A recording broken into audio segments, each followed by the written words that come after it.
राम भजत सोई मुक्ति गोसाई अन इच्छित आवे बरी आई जिमि थल बिनु जल रही न सकाई कोटि भांति को करे उपाय तथा मोक्ष सुख बिनु खगुराई रही न सकाई हरि भगति बिहारी। जुगपद निर्वाह मानस कर रहा है तो ज्ञान पंथ कठिन छे निर्विघ्न पार पड़े तो कैवल्य मुक्ति प्राप्त थाय અને ये दुर्लभ कैवल्य परम पद राम भजवाથી સુલભ प्राप्त થાય સરળતાથી મળે છે।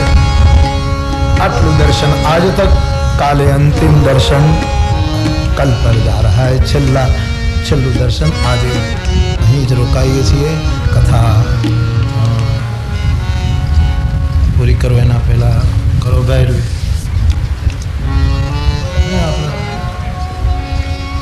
શ્રી રામ છેલ્લા 8 દિવસ આજ 9મો દિવસ રામચરિતમાનસના ઉત્તરકાંડનું આપણે દર્શન કરી રહ્યા છીએ। માનસ જ્ઞાન દીપ એનું છેલ્લું દર્શન उपसंहार आप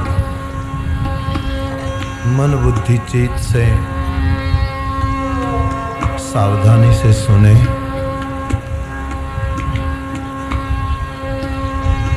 पुनः एक बार स्मरण कर लें। हे बाप, आ अकथ कहानी है करुणा ने लीधे सदगुरु साहस करी रह्यो छे एनु वर्णन करो।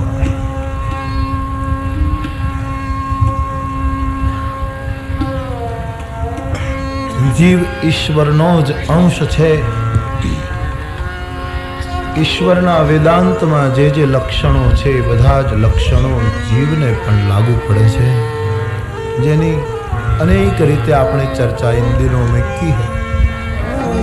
समुद्रનું જળ અને એમાંથી ભરેલો સમુદ્રના જળનો લોટો માત્રામાં જરૂર બંનેમાં ફરક હોય કે એકમાં વધારે જળ એકમાં ઓછું પણ ગુણધર્મ બિલકુલ સમાન છે। લોટામાં રહેલું સમુદ્રનું જળ અને સમુદ્રમાં રહેલું એ જળ ગુણધર્મની દ્રષ્ટિએ બિલકુલ સમાન છે પણ જીવ માયાવશ થયો અને પરિણામે પોપટ અને મરકટની જેમ બંધાઈ ગયો। જડ ચેતનની ગાંઠ પડી જો કે ખોટી પણ છોડવી અતિ કઠિન। ત્યારથી ગરુડા જીવ સંસારી થયો। ગ્રંથિ છૂટતી નથી અને જીવને સુખ મળતું નથી। વેદ પુરાણોએ અનેક ઉપાયો બતાવ્યા પણ ઘણી વખત ગ્રંથને જડતાથી માણસ પકડે તો એ વળી પાછો પોતે નિર્ગ્રંથ ન થઈ શકે અને આ ગ્રંથથી છૂટે નહીં।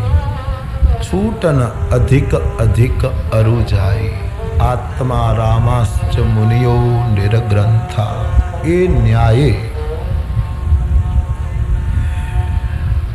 अधिक अधिक कारण के जीवना हृदय में गरुड़ अंधकार छे। छोड़वानी बात तो दूर पहला गांठ देखाती ज नहीं कि कई जगह छे एटलू अंधारू छे। देखावी तो जोईए अने अजवाळू थया पछी पण पाछी आंख जोईए नहीतर अजवाळामां अंधने क्या देखाय छे। आंख तो जोईए ने અને એ આંખ ગમે તેટલી જ્ઞાનની ચર્ચા કરો તો પણ લેવું પડશે ભક્તિમણીમાંથી। અને જીવ છોડવાની કોશિશ કરે છે પણ અંધકારને લીધે એ છોડી શકતો નથી। ભગવાન કરે આવા સંયોગો ઉત્પન્ન થાય અને અંદરમાં જો અજવાળું ઉત્પન્ન થાય તો ગાંઠ કદાચ છૂટે અને એ સંજોગ ઈશ્વર ઊભો કરે જેની ચર્ચા આપણે કરી છે। કેવલ યાદ આપું છું સાત્વિક શ્રદ્ધા ની ગાય ભગવદ કૃપાથી હૃદયમાં આવે એને અનુરાગ પૂર્ણ, ભાવ પૂર્ણ જપ તપ વ્રત સમ નિયમ આ બધા વેદોએ વર્ણવેલા શુભ ધર્મો એનો લીલો ચારો હું તમે ખવડાવીએ તો એ ગાય વધારે દૂધ આપશે, પૌષ્ટિક દૂધ આપશે અને નિવૃત્તિનું નોંધણું લઈને વિશ્વાસના પાત્રમાં એ પરમ ધર્મમય દૂધનું દોહન કરીએ, એને નિષ્કામતાની અગ્નિ ઉપર સતપ કરીએ, સંતોષની હવાથી ઠંડુ કરીએ, ધૈર્યનું જાવણ નાખી મેળવણ નાખીને એને મેળવીએ. મુદિતા એક જે અવસ્થા છે પતંજલિના યોગ સૂત્રની, એના દ્વારા વેદાંતના વિચાર દ્વારા એનું મંથન કરીએ અને નિર્મળ સુંદર અને અતિ પવિત્ર માખણ નિર્માણ કરીએ વૈરાગ્યનું. 3 વિશેષણ વૈરાગ્યના, તો જ પરિપક્વ વૈરાગ્ય, જેની ચર્ચા આપણે કરી દીધી. આવું નવનીત પ્રાપ્ત કર્યા પછી યોગના અગ્નિમાં શુભ અશુભ બધા જ કર્મોના સમિધને લાકડાને બાળીને બુદ્ધિ સિરાવય જ્ઞાન ઘૃત મમતા મલ જરી જાય. બુદ્ધિ એ જ્ઞાનના ઘીને તાવે માખણને અને છેલ્લે મમતાનું કીટું પણ ખલાસ થઈ જાય. વૈરાગીઓને આ કમંડળ મારું એ મમતા પણ સમાપ્ત થઈ જાય. આ આસન મારું એ મમતા પણ ખલાસ થઈ જાય. એ મમતાનું જે છેલ્લી ખટાશ એ પણ સમાપ્ત થાય અને એ જે તબ વિજ્ઞાન રૂપિણી બુદ્ધિ બિસદ ઘૃત પાય, ચિત્તના દીવામાં એને એ ઘીને ભરી સમતાની દિયટી બનાવી, 3 અવસ્થા 3 ગુણ એ કપાસિયા કાઢી તુર્યાવસ્થાના રૂની સુંદર વાટ બનાવે. એહી વિધિ લેસે દીપ તે જરાસી વિજ્ઞાનમય. એ વિજ્ઞાનમય જ્ઞાનનું અજવાળું થાય તો એની પાસે જતાની સાથે જ મદાદિક શલભો બળીને ભસ્મ થઈ જશે. કરવું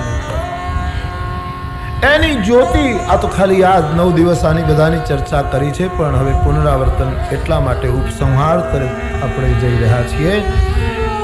સોહમસ્મિ ઇતિ વૃત્તિ અખંડા, હું બ્રહ્મ છું, હવે મારે બીજું કંઈ નથી.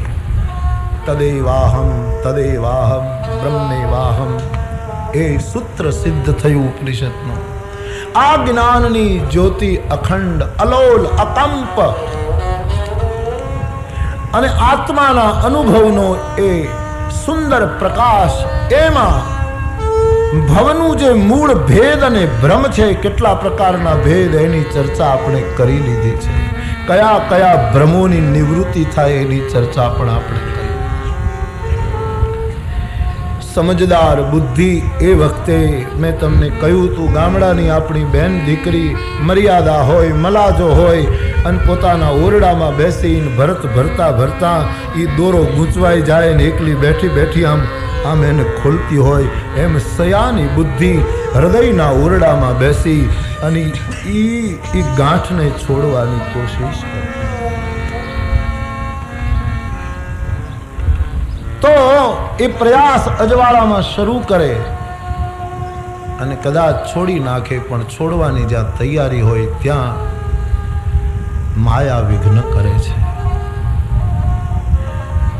માયાનું પહેલું વિઘ્ન રિદ્ધિ સિદ્ધિ બતાવવી, બુદ્ધિને લોભ પ્રલોભનો આપવા કે એ ગાંઠ છોડવાને બદલે મેં તમને ચર્ચા કરતી હતી જેમ છોકરીઓ આવે કે હવે છોડ ભરત, હવે આ દોરો પછી સુલજાવજે, નવરાત્રી છે, ગરબા લેવા હાલ, આમ રિદ્ધિ સિદ્ધિ લોભ દેખાડે, બહાર નીકળ, અંદર શું એકલી બેઠી છે, આટલી સખીઓ છે અહીંયા, આમ લોભ.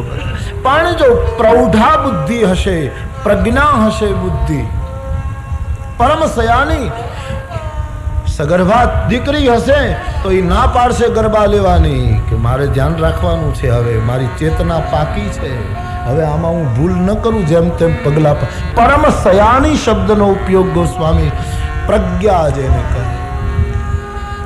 एक वस्तु समझी लो मेरे भाई बहन, आज अंतिम दिन है. मैं अपेक्षा कर रहा हूं कि ये 9 दिन का ज्ञान दीप आप यहाँ से लेकर जाओगे तो जीवन की बहुत समस्याएं सुलझ जाएगी. बुद्धि परम सयानी होवी चाहिए. हम लोगों ने गमे नहीं, पुरुष ने गमे नहीं, પણ નિયમ એવો કે ઘરમાં વધારે પુરુષનું ચાલવું જોઈએ કે સ્ત્રીનું ચાલવું જોઈએ? તમારો શું અભિપ્રાય છે? પહેલા સ્થૂળ દ્રષ્ટિથી કહો, મને વાંધો નથી. ઘરમાં કોનું ચાલવું જોઈએ? બહેનોનું ચાલવું જોઈએ કે ભાઈઓનું ચાલવું? ને આમ ખખડીને જવાબ આપો ને તમ તારે ખોલીને જવાબ. બાપા, એ બાપા, હા, ભાઈઓનું હાલવું જોઈએ. નહીં નહીં, એમ એમ એમ તમે ઉતાવળ નહીં કરો. ભલે આપણે વાંધો નહીં, પૂર્ણ આવતી મોડું થાય, પણ તમે આમ હા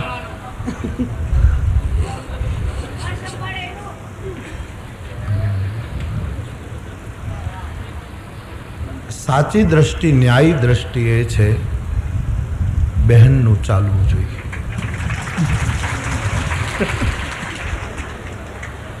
વાહડાનું નહીં.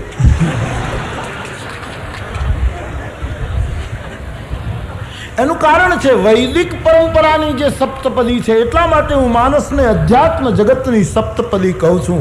રઘુપતિ ભક્તિ કેર પંથાના એહી મહરુચિર સપ્ત. એ તો ઈશ્વર સાથે પરણવાના 7 કાંડની આધ્યાત્મિક સપ્તપદી છે. એક કથા સાંભળો ને હરિ સાથે પરણી લો. સપ્તપદી હતી. એનો વૈદિક વિધાન એવું છે, 4 ફેરામાં સપ્તપદીમાં 4માં વધુ આગળ છે, 3માં વર આગળ. એનો અર્થ શાસ્ત્ર એમ કહે છે કન્યા આગળ હોવી જોઈએ. અંગ્રેજો તો પછી શીખ્યા લેડીઝ ફર્સ્ટ, પણ પહેલા અહીંયા હતું ભવાની શંકરો વંદે. શંકરો ભવાની વંદે નહીં. એને તેથી તુલસીજી ક્રમ તોડે, ભલે તૂટી જાય બાબા કહે, પણ પહેલી વંદના ગણેશની નહીં કરું. વંદે વાણી વિનાયકો. આખો ક્રમ લીધો ને. પહેલા શક્તિ. શક્તિ ન હોય તો શક્તિમાન હોય જ નહીં. પહેલા શક્તિ. અને લાખ આપણે કહીએ કે ઘરમાં આપણું હાલવું જોઈએ, કઈ હાલે છે? ખોટી પહેલી કરવાની જરૂર. પણ એ તો સ્થૂળ. એક ભાઈ એક મહાત્માને એમ કહેતા હતા કે બાપજી બહુ જ તકલીફ છે, ઘરમાં આમ સરખું ચાલતું જ નથી, વાત વાતમાં મતભેદ થાય, રાંધેલું પડ્યું રહે અને બહુ જ તકલીફ છે, હવે થાકી ગયો છું. મહાત્મા કંઈ જવાબ આપે એના પહેલાં એક બીજા ભાઈ બેઠા હતા. એમણે કહ્યું બાપજી પહેલાં મારી વાત સાંભળી લો. મને ઘરમાં બહુ સરસ ચાલે છે, 35 વર્ષ થયા લગ્ન કરે, એક દિવસ પણ અમારે અણબનાવ નથી થયો. એટલે મહાત્માને એમ થયું હું જવાબ આપું એના કરતાં આ ભાઈ જે 35 વર્ષથી જેને કંઈ તકલીફ નથી થઈ એ જ એનો અનુભવ કહી દે તો મારે વચ્ચે જવું નહીં, કારણ કે હું તો વિરક્ત માણસ, આ અનુભવ પણ મારો નથી, એટલે અનુભવી કહી દઈએ વધારે સારું. એટલે કહ્યું તમારે 35 વર્ષથી લગ્ન થયા તો એ કંઈ અણબનાવ થયો જ નહીં. એનું કારણ શું? એ માણસે સરસ જવાબ આપ્યો કે હું મારી પત્ની જે કહે એ કરું છું. 35 વર્ષમાં એક દાખલો નથી અણબનાવ. એમ તમે તમારી સયાની બુદ્ધિ કહે એમ કરશો તો મનને કોઈ દિવસ મુશ્કેલી નહીં પડે. પણ મેં ને તમે મનનું કહ્યું કર્યું, બુદ્ધિથી વિચાર્યું નહીં, માટે માર ખાઈ ગયા છે. બુદ્ધિ સયાની. મન પહેલા કે બુદ્ધિ પહેલી એ અધ્યાત્મ જગતમાં નિર્ણય કરો. આપણે શું થાય છે કે પહેલા ઇન્દ્રિયો જાય, આપણે બજારમાં જતા હોય ને સારા સાડીઓ વેચાતી હોય, પહેલા ઇન્દ્રિયો ગઈ, આંખો ગઈ. હવે આંખ જાય પછી બુદ્ધિ જવી જોઈએ નિયમ પ્રમાણે કે તારામાં ખરીદવાની તાકાત છે, તારા ખિસ્સામાં પૈસા છે, તારું સામર્થ્ય એટલું છે, અથવા તો આ કપડાં ખરીદ્યા પછી તારા ઘરમાં રજોગુણ વધશે કે સાત્વિકતા, આ બધો બુદ્ધિએ નિર્ણય કરવો જોઈએ. અને પછી એની પાછળ મન સંકલ્પ કરે કે ખરીદી લઉં તો કોઈ દિવસ મુશ્કેલ. પણ આપણી તકલીફ શું, પહેલા ઇન્દ્રિયો ગઈ અને પછી સીધું મન ગયું, અને હવે ખરીદી લેવાનો સંકલ્પ કર્યો, બુદ્ધિથી વિચાર ન કર્યો, એટલે ખરીદવા માટે પછી બેઈમાની કરી, ચોરી કરી, અપ્રમાણિકતા કરી, ખોટા ધંધા કર્યા અને જીવ માર ખાઈ ગયો. ક્રમ આ છે, શક્તિને પહેરી રાખો. ગીતાએ શું કહ્યું? આવી જ રીતે તારી પ્રજ્ઞા હરાણી છે. તારી પ્રજ્ઞાની તકલીફ આ રીતે જ ઉત્પન્ન થઈ છે. ઇન્દ્રિયો ગઈ પછી મન ગયું. મન ઇન્દ્રિયોની પાછળ ગયું. ઇન્દ્રિયોનો તો સ્વભાવ છે ખાડામાં નાખવો જીવને, ગમે તેમ કરીને એને ખાડામાં નાખી દેવો, ઇન્દ્રિયોનો સ્વભાવ. કારણ કે ઇન્દ્રિયોના દેવતાઓને જ્ઞાન ગમતું નથી. ઇન્દ્રિયના સુરનન જ્ઞાન સોહાઈ, વિષય ભોગ પર પ્રીતિ સદાય. એ ન્યાય જેની ચર્ચા આપણે કરી લીધા. મનુ અને શત્રુપામાં શત્રુપા આગળ રહે, મનુ એની પાછળ ચાલે, બુદ્ધિ આગળ રહે અને મન એની પાછળ ચાલે તો આ બહુ સીધું સાદું ગણિત છે, વાત છે વેદાંતની, પણ સમજાઈ જાય તો બહુ સરળ છે. આપણા બધાની દશા ઉલટી છે. ઇન્દ્રિયો જાય, આ વસ્તુ ગમે, ઇન્દ્રિયો એ પસંદ, એટલે સીધું બુદ્ધિનો વિચાર આવે જ નહીં કે આ વસ્તુ મારા માટે, મારા આધ્યાત્મિક વિકાસમાં ઉપયોગી છે કે નુકસાનકારક. એ વિચાર જ બુદ્ધિએ નહીં કર્યો ના. આપણે ઇન્દ્રિયો ગઈ, કોઈ મકાનમાં સારું મકાન જોયું, પછી એ મકાન કરવાનો મને સંકલ્પ કર્યો, પણ એ મકાન કરવા માટે કેટલી બેઈમાની કરવી પડશે એનો બુદ્ધિએ વિચાર જ નહીં કર્યો. એ અપ્રમાણિકતાનું ચિંતન નહીં કર્યું બુદ્ધિએ. પરિણામે આ મુશ્કેલી આવી. તો બુદ્ધિને આગળ કરો, બુદ્ધિથી વિચારો, પછી નિર્ણય કરો. અધ્યાત્મ અને ભક્તિમાં, જ્ઞાનમાં, આપણા જીવનમાં વિકાસ કરે એવી વસ્તુ હોય તો જ નિર્ણય કરો, નહીતર નિર્ણય ન કરો. મારા માટે ઉપયોગી. આપણે બજારમાં નીકળીએ, ઈંડા વેચાતા હોય તો આપણે એની સામે જોઈએ છીએ, કારણ કે ઈંડા એ આપણી વસ્તુ નથી, એની સામે આપણે જોતા નથી. એમ એવો નિર્ણય નહીં કરવો સાધકે. સીધી વાત છે. પણ મનને આગળ કર્યું, બુદ્ધિ પાછળ રહી ગઈ, એમાં આપણે એટલે નિયમ આ છે, 4 સપ્તપદીમાં સ્ત્રી આગળ. એ તો સ્થૂળ દ્રષ્ટાંત, એટલે કે પહેલા બુદ્ધિને આગળ રાખો, પછી મનને પાછળ. તો એ ભાઈની વાત મહાત્માને બહુ સરસ લાગી. 35 વર્ષથી અણબનાવ જ નહીં, પત્ની જેમ કહે એમ કહે, હા કરી દેવાનું, કરીશ, બસ તું જે કહે બરાબર. તકલીફ જ ઊભી ન થાય. એના હૃદયમાં ઈશ્વર બેઠો છે, એને જ્યારે ભૂલ સમજાશે ત્યારે એ નહીં માફી માંગશે. તમે હા કરતા શીખી જાઓ. ગમશે નહીં, પણ આમ સ્થૂળ જગત માટે ઉપયોગી છે. તમે હા કરતા શીખી જાઓ. કરીશ્યે વચનન તવ. આ ગીતાનું એક વાક્ય યાદ રાખવું. કાંઈ પણ હોય એટલે કેવું, કરીશ્યે વચનન તવ, કરીશ્યે વચનન તવ. આ સૂત્ર યાદ રાખવું, બહુ કામ. ભાગવતમાં કથા આવે, અરે શૈવ્યાના પ્રસંગમાં 9મા સ્કંદમાં કથા આવે. હા, પેલો રાજા કંઈક ગયો લડવા અને પછી એનો દુશ્મન મરી ગયો, પછી એની છોકરીને લઈને લઈ આવ્યો રાજા. એની કન્યાને લેતો આવ્યો, સુંદર કન્યા હતી જુવાન, એને લઈ આવ્યો. હવે એ છોકરીને લઈને રાજા આવ્યો, ત્યાં એની પત્નીએ એમ કહ્યું કે આ કોને લઈને આવ્યા તમે? પત્ની એકદમ નારાજ થઈ કે આ સુંદર છોકરીને, જુવાન છોકરીને તમે લઈને, એટલે શું તમારે લગ્ન કરવા છે? હવે રાજા એની સામે દલીલ કરી શકત, તર્ક કરી શકત, પત્નીને ગુસ્સો કરી શકત કે આવી હજી જાણ્યા વગર શંકા કરે, ઘણું કરી શકત. પણ એ માણસે એમ જ કહ્યું કે નહીં નહીં નહીં, આ તો આપણી પુત્રવધુ છે. પુત્રવધુ? આપણે દીકરો નથી ને પુત્રવધુ? બોલે ભવિષ્યમાં દીકરો થશે ત્યારે એની સાથે પરણાવી દઈશું. કેટલું સરસ સમાધાન! ટીકાકારોને એમ લખવું પડ્યું ભાગવતની ટીકામાં કે આવો પત્ની ભક્ત દુનિયામાં અમે ક્યાંય જોયો નથી. આવું લખવું પડ્યું. બહેસ જ નહીં, ચર્ચા જ નહીં, બસ બુદ્ધિની સાથે સમજોતા. અને તુલસીદાસજી માનસમાં એ કરવા માંગે છે. જ્ઞાન બુદ્ધિમાં રહે છે, ભક્તિ મનમાં રહે છે, અને આ બંનેનું જો સંતુલન આવી જાય તો ઉભય હરહિ ભવ સંભવ ખેલા. તો બુદ્ધિને આગળ કરો. સયાની બુદ્ધિ જેને પ્રજ્ઞા કહે છે, એવી જો બુદ્ધિ આપણામાં હશે તો પેલા પ્રલોભનો આંખ ઇન્દ્રિયો કહેશે કે આ સારું છે, તો પણ તિન તન ચિતવન અનહિત જાની શાતનાત શત્રુ એ ન્યાયે એને 24 કલાકના દુશ્મન ગણી એની સામે બુદ્ધિ જોશે નહીં. આ ન્યાય.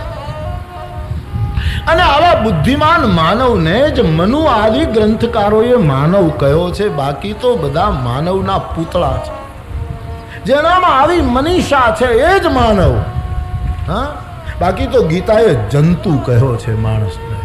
હા, શાસ્ત્રમાં પણ જંતુ શબ્દ આવે છે. આપણને જંતુ કહ્યા છે. જાયતે ઇતિ જંતુ. જંતુનો અર્થ શું થાય સંસ્કૃતમાં? આટલો જ અર્થ છે જંતુનો. જેને જન્મની જ ખબર છે, જીવનની, જીવનના ઉદ્દેશની જેને કાંઈ ખબર નથી, એ પછી ગમે તેટલા મોટા હોય પણ બધા જંતુ જ છે. તુલસી જાયતે ઇતિ જંતુ. જેને જન્મ, અમે જન્મ્યા છીએ ફલાણા મા બાપના દીકરા, બસ પછી જીવન કેવું હોવું જોઈએ, આ માનવ જીવનનું લક્ષ્ય શું, એમાં પરમ વિશ્રામ, આનો કોઈ દિવસ જેના જીવનમાં વિચાર નહીં, એ ગમે તેટલો મોટો માણસ પણ જંતુ સમાન છે. એને જીવન કહ્યું જ નથી આપણા શાસ્ત્રકારોએ. જેનામાં મનીષા છે, પ્રજ્ઞા છે, એને માનવ કહ્યો છે શાસ્ત્ર. તો એ પોતાની ઇન્દ્રિયોની પાછળ આ રીતે નહીં દોડે, બુદ્ધિથી વિચાર કરશે મારે શું કરાય શું ન કરાય. ભક્તિ કરવી હોય ને તો 4 વસ્તુનું બહુ ધ્યાન રાખવું. વાણી ઉપર સંયમ, કર્મેન્દ્રિય ઉપર સંયમ, સંગ્રહ વૃત્તિ ઉપર સંયમ અને ભોગ વૃત્તિ ઉપર સંયમ. આ 4 વૃત્તિ ઉપર ભક્તિ કરનારા વૈષ્ણવોએ સંયમ રાખવો જ પડશે. 4 વસ્તુનો સંયમ મારા અને તમારામાં નહીં હોય તો આપણે ભક્તિનો દંભ કરી શકીશું, ભક્તિ નહીં કરી શકીશું. ભક્તમાં વાણીનો સંયમ હશે, એ મધુર બોલશે, સત્ય પણ પ્રિય બોલશે. એનો વાણીનો સંયમ હોય, એ કોઈ દિવસ કર્કશ નહીં બોલે. રામ નામ બિનુ ગિરાન સોહા, એ ભક્તનું લક્ષણ છે. ટૂંકમાં કહી દઉં, સમય નથી એટલે. બીજો, કર્મેન્દ્રિય ઉપર મારાથી આ ન કરાય, એમ આપણી કર્મેન્દ્રિયો ઉપર આપણો સંયમ હોવો જોઈએ. મારાથી આ ન જોવાય, મારાથી આ ન સંભળાય, મારાથી આ ન ખવાય, મારાથી આ ન પીવાય, મારાથી ત્યાં ન જવાય, મારાથી હાથમાં આ વસ્તુ ન પકડાય. કર્મેન્દ્રિય ઉપરનો સંયમ ભક્તો માટે અનિવાર્ય છે. સંગ્રહ ઉપર સંયમ, મારે મારા જેટલું મારા વ્યવહાર, મારા પરિવાર, મારા ઉપર જે ફરજો ઈશ્વરે મૂકી છે એના પૂરતું, એનાથી વધારે મારા વ્યક્તિગત જીવનમાં સંગ્રહ ન હો. સિવાય રામ નામનો હું લોભી બનું, બાકી બીજી કોઈ વસ્તુનો હું લોભી ન બનું. કામી નારી પિયારી જેવી, લોભી પ્રિય જીમી દામ, એ સૂત્રાનુસાર સંગ્રહ ઉપર સંયમ અને ભોગ ઉપર સંયમ. મેં ફરી એક વખત યાદ આપું, આ શરીરને મર્યાદામાં ભોગની જરૂર ઠીક છે, બાકી ભોગની જરૂર નથી, નિર્વાહની જરૂર છે. રોટલો ખાવો જોઈએ, શરીર ટકાવવું છે, માટે 6 કે 5 કલાક કે જેટલી આપણી અવસ્થા હોય એટલું સૂવું જોઈએ, શરીરમાં સ્ફૂર્તિ બની રહે. એટલા માટે નિર્વાહની જરૂર, ભોગની જરૂર નથી. તો આ 4 સંયમો ભક્તોમાં આવવા જોઈએ. તો જો બુદ્ધિમાં આ રીતનો નિર્ણય હશે, બુદ્ધિ સયાની હશે, તો એ દુશ્મનોની સામે જોશે પણ નહીં. આને માયા વિઘ્ન કરવા આવી પણ કંઈ કરી ન શકી તો ભૂસુંડી કહે, હે બાપ ખગરાજ, પછી દેવતાઓ વિરોધ કરે છે. કારણ કે ઇન્દ્રિયોના દરવાજે દેવતાઓ બેઠા છે ઝરોખા ઉપર, અને જ્યારે વિષયનો પવન આવે ત્યારે એ દેવતાઓ બારી પરાણે ખોલી નાખે છે કે આનો દીવો કેમ ઓલવાય. અને એ પ્રભંજન જ્યારે હૃદયના ઘરમાં પ્રવેશ કરે છે, દીવો બુજાય છે, ઓચિંતા દીવો બુજાય ત્યારે એકદમ વધારે અંધારું લાગે, અને જે ગૂંચ ઉકેલતી હતી બુદ્ધિ, એ बुद्धि विकल भई विषय बतासा, एकदम विकल होता है. ग्रंथि छूटी नहीं, प्रकाश मटी गयो અને જીવની પાછી એની એ દશા થઈ. દેવતાઓએ આ કરી. આવી રીતે વિષયના પવને બુદ્ધિને અનેક વખત મુશ્કેલીમાં મૂકી અને એની જ્ઞાનની જ્યોત અનેક વખત બુજાવી છે. અને જીવ વારંવાર પાછો બહુવિધ સંસ્કૃતિ ક્લેશને પ્રાપ્ત થતો રહે. હરિ માયા અતિ દુસ્તર તરી ન જાય બિહંગેશ. હે બિહંગેશ, ભગવાનની માયા તરવી કઠિન છે. અને આ વાત મેં જે કહી તે કહેવી કઠિન, સમજવી કઠિન. એના સાધનો કેટલા કઠિન, જેની 9 દિવસથી આપણે ચર્ચા કરી.